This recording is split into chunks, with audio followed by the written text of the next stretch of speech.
Star plus show झनक में गांव की सादगी भरी जिंदगी अब झनक के लिए कांटों भरी राह बन चुकी थी। एक तरफ वह अपनी मासूम बच्ची की परवरिश अकेले करने का निर्णय ले चुकी थी, वहीं दूसरी ओर समाज और हालात उसकी इस जिद के खिलाफ खड़े हो चुके थे। पराशर से साफ इनकार करने के बावजूद उसे बार बार ऐसे हालातों का सामना करना पड़ रहा था जहां उसकी मजबूरी उसे पराशर के सामने झुकने पर मजबूर कर देती थी। एक दिन जब गांव का एक बदतमीज आदमी झनक के साथ बदसलूकी करने की कोशिश करता है, तभी पराशर वहां फरिश्ते की तरह प्रकट होकर उसे बचा लेता है। यह घटना झनक को अंदर तक झकझोर देती है।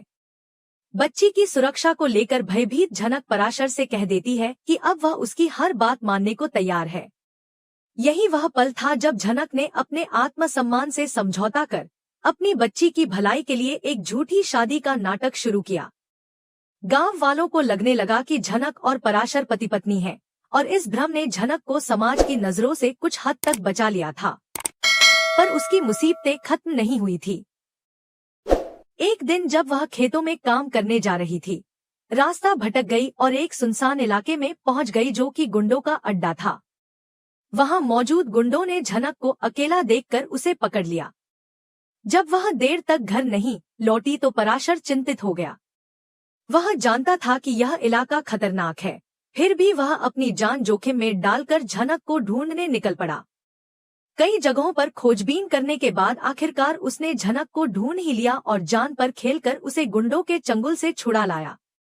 रास्ते में उसने झनक से कहा कि अब वह अकेले कहीं नहीं जाएगी और वह हमेशा उसके और उसकी बेटी के साथ रहेगा।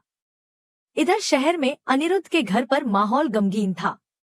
लालन ने आकर बताया कि अप्पू की हालत बहुत गंभीर है और उनके पास वक्त बहुत कम बचा है। यह सुनकर अनिरुद्ध घबरा गया। लालन ने बताया कि डॉक्टरों ने अप्पू को एडमिट करने से मना कर दिया है क्योंकि बीमारी पूरे शरीर में फैल चुकी है। घर का हर सदस्य सदमे में था। अप्पू की हालत लगातार बिगड़ रही थी और अनिरुद्ध कुछ नहीं कर पा रहा था। उसने अप्पू से वादा किया कि वह उसे मुंबई लेकर जाएगा और वहां उसका इलाज कराएगा। अप्पू ने कमजोर आवाज में पूछा, अनी, तुम मुझे बचा लोगे ना? अनिरुद्ध ने उसकी आंखों में आंसू लिए कहा, मैं आपको कुछ नहीं होने दूंगा दीदी। वहीं गांव में पराशर ने बच्ची के नाम पर गांव में दावत रखी। उसने झनक को समझाया कि अगर वह बच्ची को अपना नहीं कहता तो गांव वाले झनक को वहां रहने नहीं देते। झनक को यह सब झूठ पसंद नहीं था। वह पराशर पर गुस्सा हो गई और बोली कि वह बार बार उसके पास न आए क्योंकि वह नहीं चाहती कि लोग उस पर उंगली उठाएं। पराशर ने भी नाराज होकर जवाब दिया कि उसे भी कोई शौक नहीं है उसके पास आने का और अगर वह उसे दूसरों जैसा समझती है तो वह कभी उसे इस गांव में नहीं लाता। यह तकरार उनके रिश्ते को और उलझा रही थी। इस बीच अप्पू की हालत बिगड़ती जा रही थी और अनिरुद्ध ने उसे मुंबई ले जाने की तैयारी शुरू कर दी थी। पूरे घर में मातम का माहौल था। कोई नहीं चाहता था कि अप्पू इतनी जल्दी उनका साथ छोड़ दे। गांव में झनक अब धीरे धीरे पराशर की भावनाओं को समझने लगी थी। वह जानती थी कि जिस दिन उसे गुंडों ने पकड़ लिया था, पराशर ने अपनी जान पर खेलकर उसे बचाया था। यह एहसान झनक कभी नहीं भूल सकती थी। उसकी आंखों में पराशर के लिए सम्मान और थोड़ी सी कोमलता उभरने लगी थी। एक सुबह जब झनक आंगन में बैठी टोकरी बना रही थी, पराशर उसके लिए चाय लेकर आया। यह लो, उसने कहा, थोड़ी चाय पी लो, काम करते करते थक गई होगी। झनक ने बिना उसकी तरफ देखे चाय का कप ले लिया और धीमे स्वर में बोली, शुक्रिया। पराशर ने आगे कहा, कल तुम खेतों पर जा रही हो, मैं भी तुम्हारे साथ चलूं। रास्ता अनजान है, कहीं भटक ना जाओ। झनक ने उसकी ओर देखा और सख्त आवाज में बोली, जरूरत नहीं है, मैं चली जाऊंगी। पराशर कुछ कहना चाहता था पर झनक ने उसे रोक दिया। मुझे अकेले रहने दो। उसकी आवाज में सख्ती थी पर आंखों में एक अजीब सी बेचैनी भी। उधर मुंबई में अनिरुद्ध अप्पू के इलाज के लिए हर संभव कोशिश कर रहा था। डॉक्टरों ने साफ कह दिया था कि बीमारी अब काबू से बाहर है और बचने की संभावना बेहद कम है।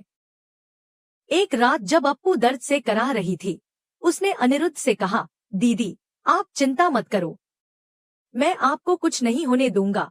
अप्पू ने कमजोर मुस्कान के साथ कहा, अनी, तू हमेशा मेरा ख्याल रखना, अनिरुद्ध की आंखों से आंसू बह निकले।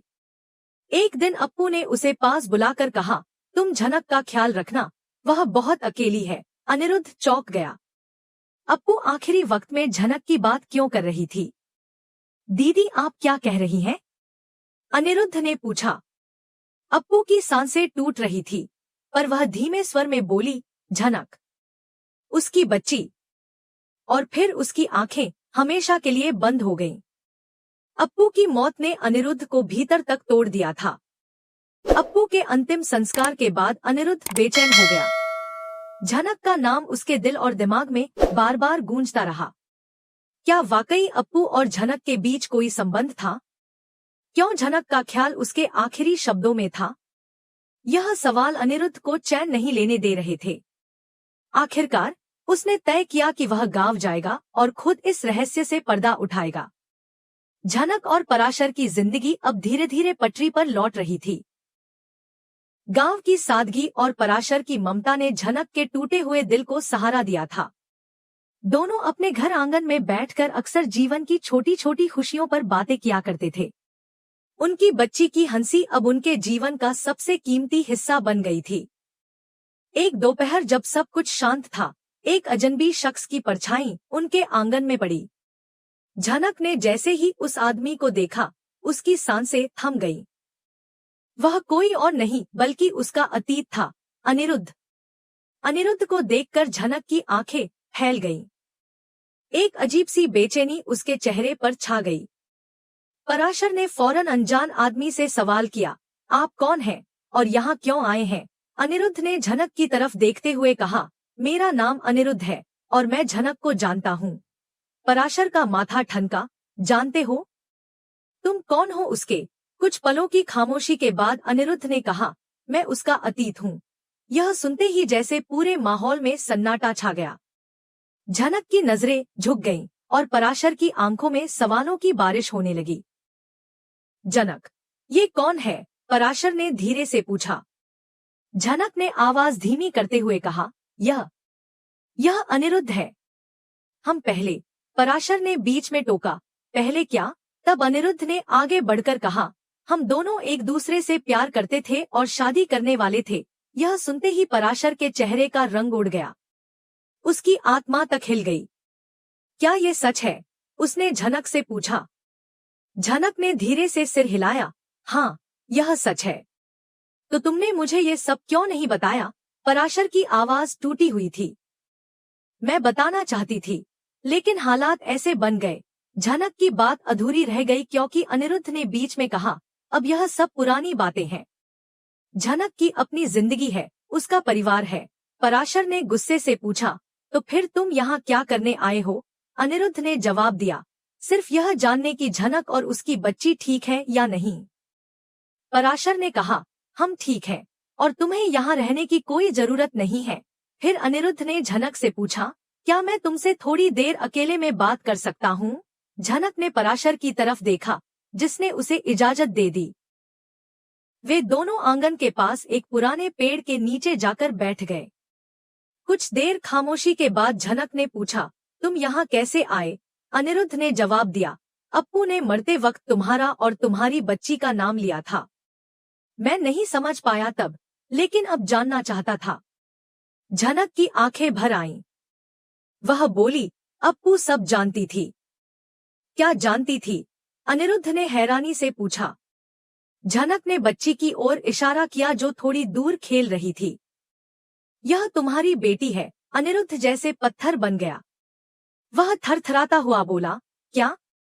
यह मेरी बेटी है। झनक ने सिर हिलाया। जब तुम मुझे छोड़कर गए थे, मैं गर्भवती थी। अनिरुद्ध को पुराने पल याद आने लगे। वह क्षण जब उसने झनक को अकेले छोड़ने का फैसला किया था। उसे अपनी गलती का एहसास हुआ और वह बोला, मुझे माफ कर दो झनक। झनक ने एक उदास मुस्कान के साथ कहा, वक्त कभी लौटकर नहीं आता। अनिरुद्ध ने कहा, मैं कम से कम अपनी बेटी को जानना चाहता हूँ। क्या मैं उससे मिल सकता हूँ? झनक ने बच्ची को बुलाया, गुड़िया इधर आओ। छोटी बच्ची भागकर आई और झनक ने उसे अनिरुद्ध के पास खड़ा कर दिया। अनिरुद्ध ने उसे प्यार से गोद में उठाया और कहा, तुम बहुत प्यारी हो। पराशर दूर से यह दृश्य देख रहा था। उसके मन में एक अजीब सी बेचैनी थी कि कहीं अनिरुद्ध उसकी दुनिया न छीन ले। समय बीतने लगा। अनिरुद्ध अक्सर गांव आता और अपनी बेटी से मिलने की कोशिश करता। वह बच्ची से प्यार करता और उसके साथ खेलता। झनक भी धीरे धीरे सहज होने लगी थी, लेकिन पराशर के भीतर जलन और असुरक्षा घर कर चुकी थी। एक शाम अनिरुद्ध जब घर आया, उसने पराशर को अकेले बैठे देखा और पूछा, क्या हुआ? पराशर ने उसकी ओर देखा और सीधा सवाल किया, तुम यहाँ क्यों आते हो? अनिरुद्ध बोला, मैं अपनी बेटी से मिलने आता हूँ। पराशर ने गहरी नजरों से देखा, तुम जानते हो कि वह अब मेरी पत्नी है। हमने एक दूसरे को अपनाया है। अनिरुद्ध ने कहा, मैं जानता हूँ, लेकिन तुम्हारा रिश्ता समझौते पर टिका है। पराशर ने जवाब दिया, यह समझौता अब मेरा सच है। झनक और मेरी बेटी मेरी पूरी दुनिया है, मैं उन्हें खो नहीं सकता। कुछ दिन बाद गांव में मेला लगा। हर तरफ रोशनी और चहल पहल थी। झनक, पराशर और उनकी बेटी मेले में पहुंचे। बच्ची झूलों में झूलकर खुश हो रही थी। तभी अनिरुद्ध वहां नजर आया। वह दूर खड़ा उन्हें देख रहा था। झनक थोड़ी असहज हो गई और पराशर ने उसका हाथ थाम लिया। अनिरुद्ध धीरे धीरे पास आया और कहा, बच्ची बहुत खुश लग रही है, क्या मैं इसे झूला दिला सकता हूँ? पराशर ने हामी भरी। अनिरुद्ध ने बच्ची को झूले में बैठाया और खूब झुलाया। बच्ची हंसते हंसते चिल्ला रही थी। वह पल देखकर पराशर के मन में अनिरुद्ध के लिए थोड़ा सम्मान जागा। अगली सुबह अनिरुद्ध झनक के घर आया। पराशर भी मौजूद था। झनक, अनिरुद्ध बोला, मैं तुम्हें और तुम्हारी बेटी को कभी परेशान नहीं करूंगा। मैं जानता हूँ अब तुम्हारी अपनी जिंदगी है और पराशर तुम्हारा पति है। मैं बस एक पिता के रूप में अपनी बेटी से मिलने की इजाजत चाहता हूँ।